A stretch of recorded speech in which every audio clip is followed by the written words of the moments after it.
Tā mēs ar draugiem bišķi tā kā notapjamies riņģītī, uzkūpinam vieku, padzeram siltu teju, braucam lejā.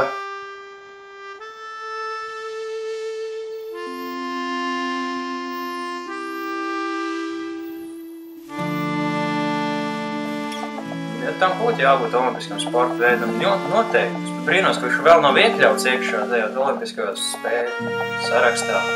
Jo tur ir taču, nezinu, viss galvā tās domas, kas tev iet garām, ka tu brauc pa kalnu lejā. Vispār tas ir neiedomājami, tur ir tā jāsagatavojās tam visam braucot, tad nostājas tieši lejā un domā.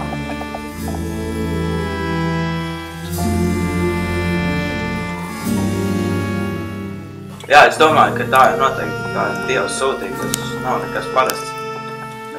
Es domāju, tā ir mana sūtība šeit zemē, šis tā sporta veids, man viņš ir jāiekļaut olimpiskajās sporta spēlēs noteikti. Jo ikvienam to vajadzētu pamēģināt un to nodarboties ziemā, arī to darīt vasarā, bet tas ir mazliet jau sāpīgi.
So what's the last thing that you tell your mom before you leave to the hill?